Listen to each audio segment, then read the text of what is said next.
हम लोग समझने वाले हैं cost of living index number कैसे निकालते हैं। तो सबसे पहले ये होता क्या है उसको जानते हैं। तो ये एक सांख्यिकी मापक होता है जो हमें क्या करता है, दो समय अंतराल के बीच में है। जैसे मान लीजिए क्वेश्चन के अनुसार ही देखें, 2005 दिया और 2008 दिया, ठीक है। तो 2005 में स्टैंडर्ड ऑफ लिविंग का प्राइस कितना था, 2008 में कितना हो गया। इन दोनों अंतराल के बीच में जो कीमत में परिवर्तन हुआ है, कीमत में परिवर्तन हुआ है, उसी को हम लोग कहते हैं कॉस्ट ऑफ लिविंग इंडेक्स, ठीक है। यानी क्या होता है कि किसी निश्चित समय में जो मेरा जरूरी का सामान था, है ना, वस्तु है या सेवा है, उसके कीमत में जो परिवर्तन होता है उसी को हम लोग कहते हैं CLI, कॉस्ट लिविंग इंडेक्स, ठीक है। अब हम क्या करते हैं, आगे इसको समझते हैं, ठीक है। तो ये जो कॉस्ट ऑफ लिविंग स्टैंडर्ड है ना, ये दो प्रकार के होते हैं। एक कहलाता है CPI और एक कहलाता है WPI। CPI मतलब consumer price index, consumer price index. Consumer price index क्या कहता है कि किसी निश्चित समय में जो उपभोक्ता जो सामान खरीदता था उसकी कीमतों में क्या बदलाव हुए हैं, ठीक है। उसके बाद WPI मतलब होता है होलसेलर प्राइस इंडेक्स। ये हमें क्या बताता है कि किसी निश्चित समय में होलसेल यानी थोक विक्रेता के द्वारा जो सामान खरीदा जाता है उसमें कितने कीमत में बदलाव हुआ है, ठीक है। तो ये हमारा हो गया इसका उदाहरण, सॉरी इसका परिचय। अब हम चलते हैं आगे की तरफ, ठीक है। अब ये जो क्वेश्चन है ना, क्वेश्चन में अब हम cost of living index number कैसे निकालेंगे वो जानते हैं, ठीक है। तो सबसे पहले एक बात ध्यान में रखेंगे, जो हमारा आधार वर्ष है, आधार वर्ष, ठीक है, जहां से हमारा निकालना है। तो यहाँ पे आधार वर्ष है 2005, ठीक है।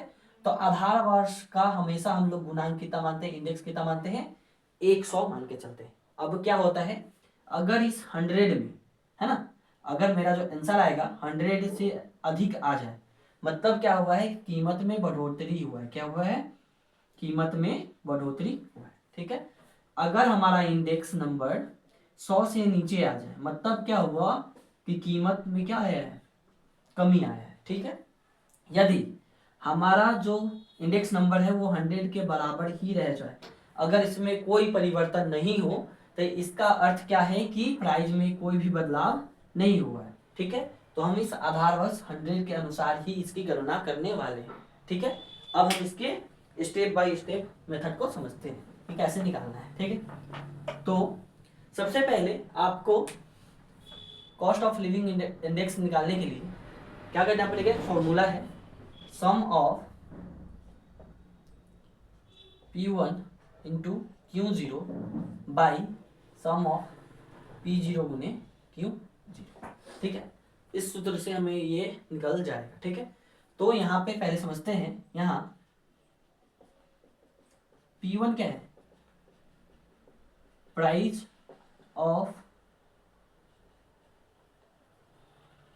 करेंट ईयर, करेंट ईयर मतलब वर्तमान वर्ष की कीमत क्या है वो P1 कहलाएगा, ठीक है। Q1 क्या है, मात्रा, क्या दिखाती है, मात्रा, कितनी मात्रा है वो दिखाएगी, ठीक है, Q0। उसके बाद जो P0 है क्या है, ये आधार वर्ष की कीमत, प्राइस, आधार वर्ष की कीमत इसको दर्शाती है।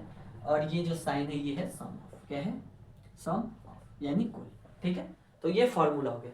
अब इस फॉर्मूला के आधार पे हम इसको निकालने वाले हैं। तो सबसे पहले हमें निकालना पड़ेगा ये, उसके बाद क्या निकालना पड़ेगा ये, ठीक है। इसे हम चाहे तो यहीं पे निकाल सकते हैं या अलग भी निकाल सकते हैं। तो निकालने के लिए क्या करेंगे, सबसे पहले P1 इंटू Q0, ठीक है, पहले इसको निकालते हैं।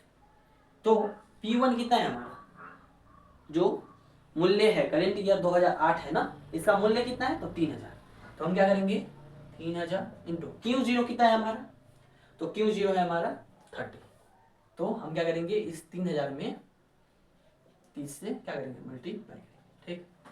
अब तो कितना आ जाएगा, 9000, कितना आ जाएगा, 9000 आ जाएगा, ठीक है।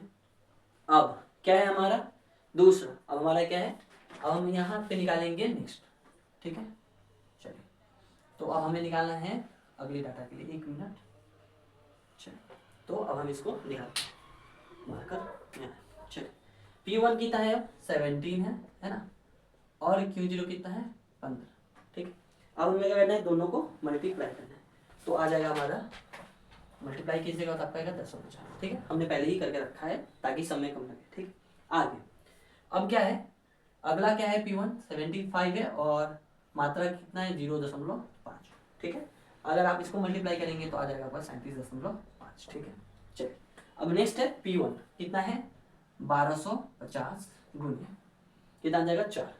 अगर आप इसे गुना करें तो आएगा 5, कितना आ जाएगा, 5000 आ जाएगा। ठीक है, चलिए अब क्या है, लास्ट है 120 और ये क्या है हमारा 50, क्या है हमारा 50, 12 पंचे 60, 600 आ जाएगा। ठीक, सॉरी 6000 क्या जाएगा, 6000 आ जाएगा। तो हमने निकाल लिया P1 और Q0। ठीक है, अब हमारा क्या करना है, इसको सम करना है। क्या करना है, sum of P1 into Q0, हमें ये निकालना है। ठीक है, ये जो हम किए हैं इस सभी का सम क्या होगा, यानी इधर का जो पार्ट है सबको आपको क्या कर देना है, जोड़ देना है। अगर आप इसको जोड़ करके उत्तर निकालेंगे तो आपका आएगा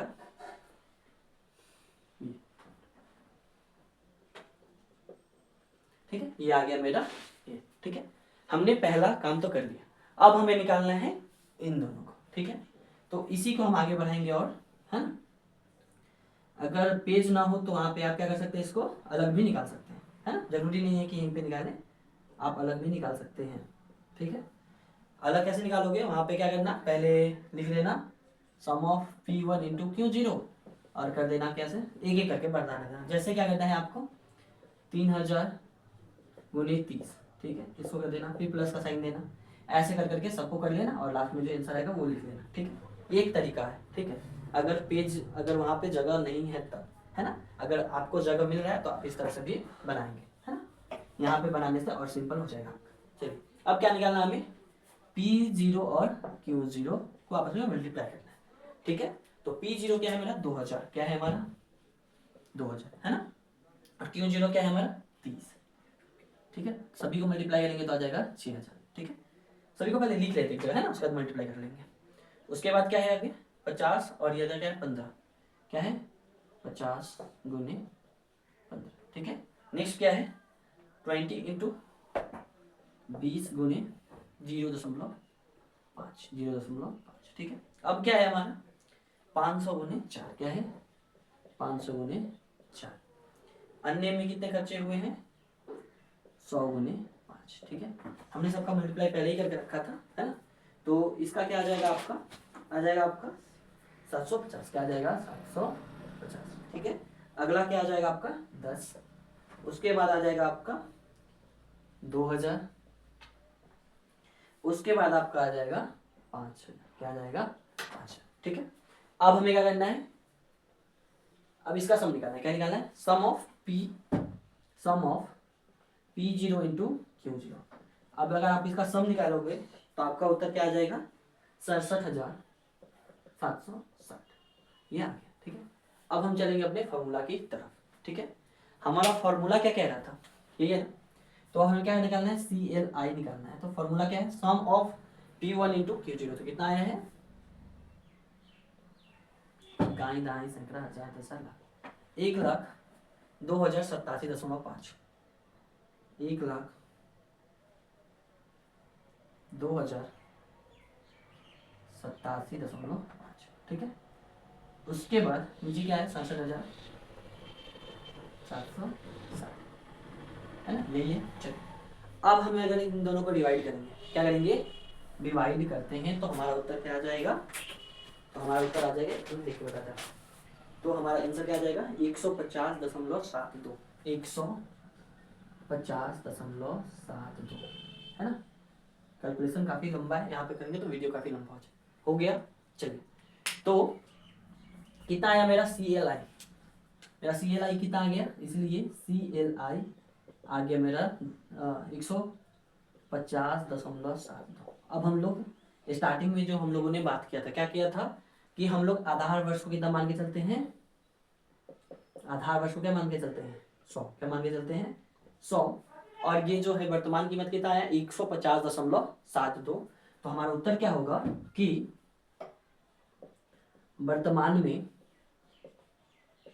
कीमत में 50.72% की बढ़ोतरी हुई है। क्या हुई है? बढ़ोतरी हुई। तो इस तरह से हमारे ये क्वेश्चन हो गया। ठीक।